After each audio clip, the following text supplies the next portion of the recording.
After sleeping on it for a night, I think it's become abundantly clear Nintendo is just doing what nobody else can do, and they have now made 2024 an on year rather than an off year.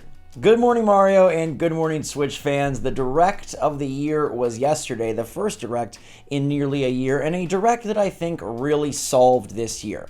Before yesterday, we had no idea what Nintendo was going to do with the second half of 2024, and frankly, we had no idea what the game industry was going to do with 2024. But now we know they're going to be playing a bunch of Switch games. And I think the biggest, boldest takeaway, before we get into the details and discuss why this Direct was so special and what Nintendo is doing that nobody else can kind of do, and the risks they're taking in big ways that nobody else would take, what this does ensure is that 2024 is not the swan song, slowly fading off, coasting year that many expected it to be.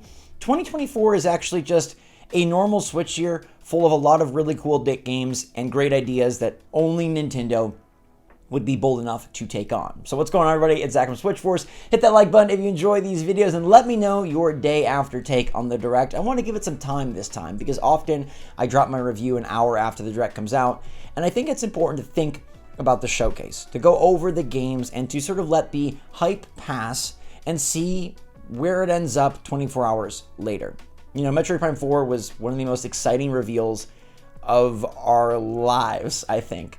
Personally, I thought it looked glorious. I think it's the best looking Switch game. I think it's the most dynamic looking Switch game, and I'm floored that Nintendo has gone to such lengths to make Metroid Prime 4 such a AAA feeling title that just oozes effort and care and deluxe status from a company that typically focuses more on bare bones gameplay. I've seen some suggest that Metroid Prime 4 doesn't look all that great, seems like it's just ho-hum, not getting the evolutionary treatment that Zelda and Mario got, but we don't even know anything about the game.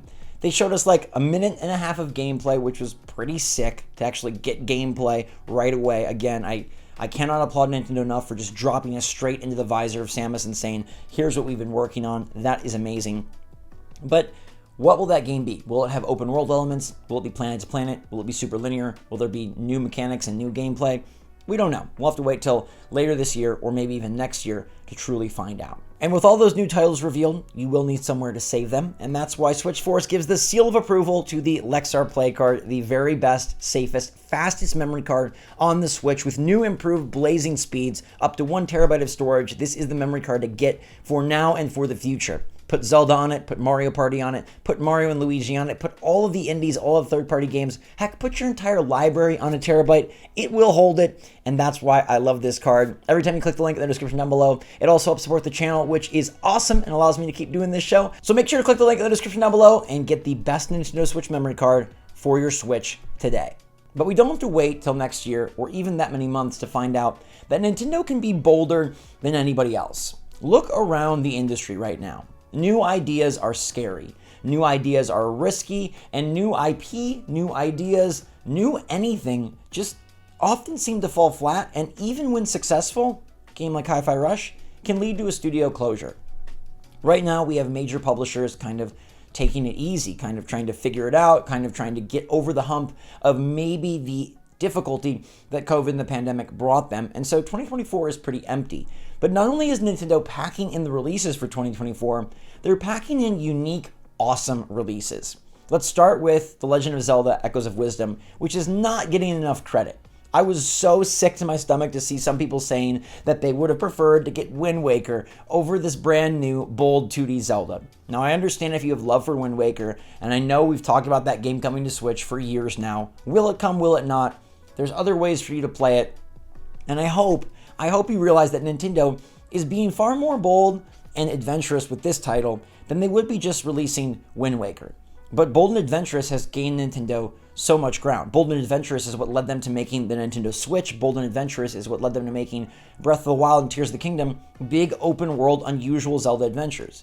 And now we get one that might even be more unusual, but one that I think is basically the 2D iteration of the Breath of the Wild philosophy. What if we gave the player freedom and allowed that freedom to dictate and guide the adventure?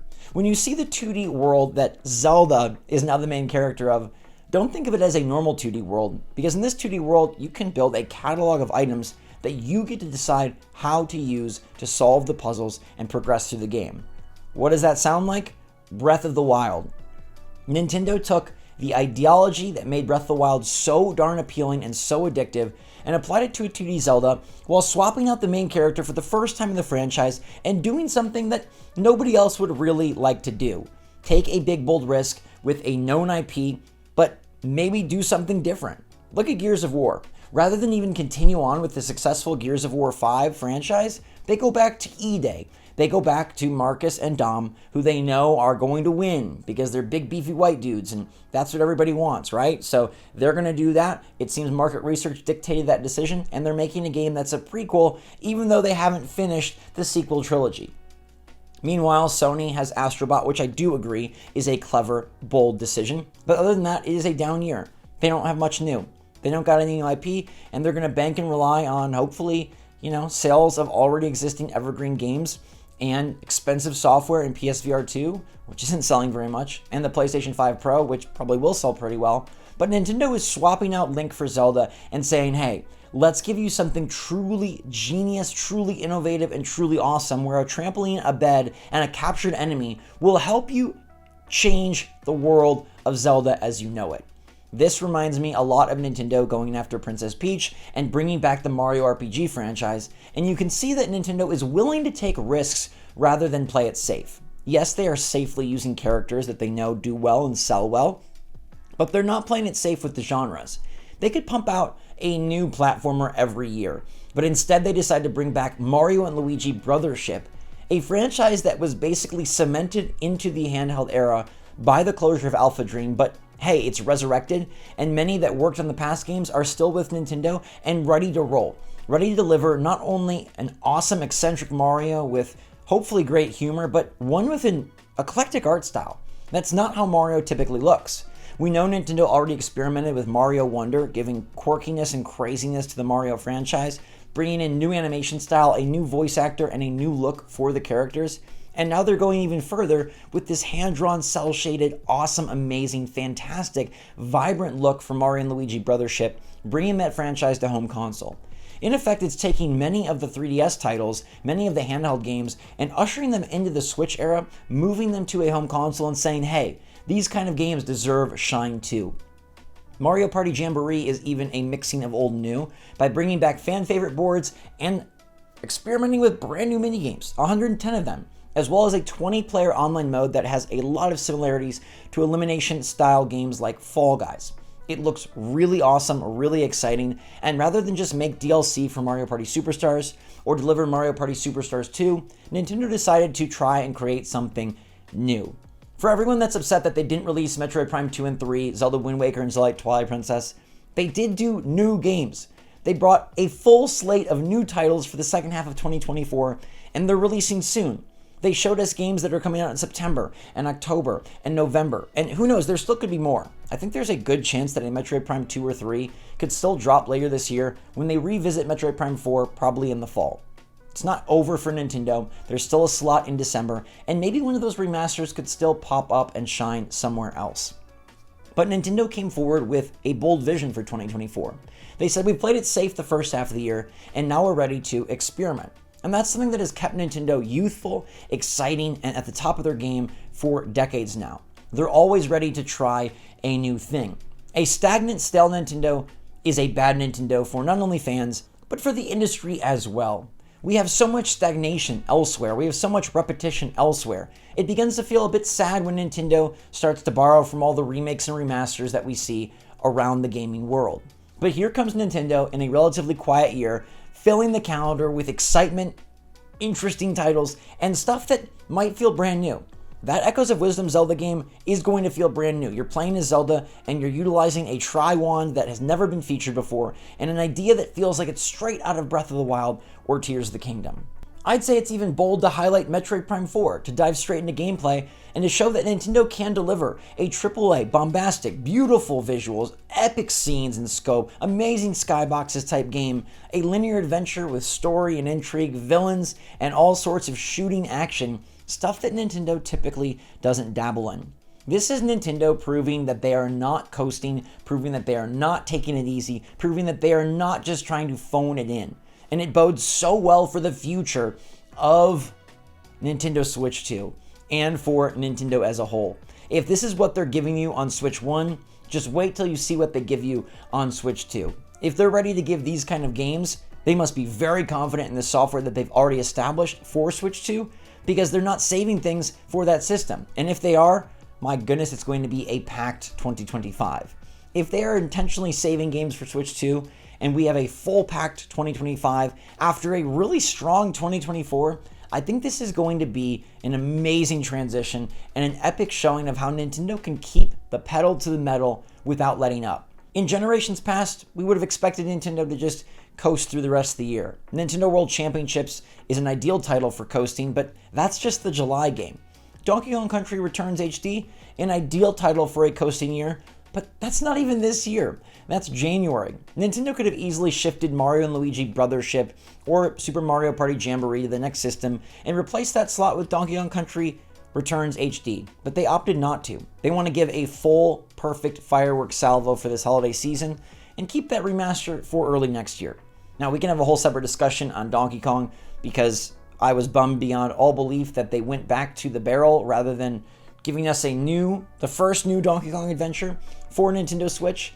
It seems like the whole generation will pass, this whole era and hybrid system beginnings will pass without Donkey Kong getting a fair shake, yet I've begun to understand their decision.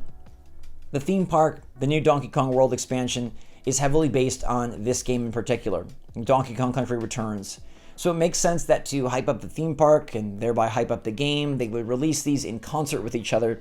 And some new Switch fans or new gamers may not even know that this is an old game. They may not have had a chance to play Donkey Kong Country Returns. They may not have experienced the new levels on 3DS. And they may think, hey, I just went to the theme park and this feels right at home. I do know that eventually DK will get a new game, but it does burn a bit that of all the characters that got skipped over for this generation, I never would have guessed that DK would be one of them, especially given the quality of both Tropical Freeze and Donkey Kong Country Returns, two amazing epic platformers that duel to outshine each other. Nintendo really should have tried again. But I can't say they're not trying in 2024. There is always that fear in the back of my mind, and probably the back of yours as well, that Nintendo would just phone it in. That this Direct we were getting so hyped for and so excited for would end up being nothing more than a chance for Nintendo to show that they're waving the white flag, that the Switch generation is over, and that they're filling the calendar with afterthought titles, remakes, remasters, and ports brought back from a previous generation.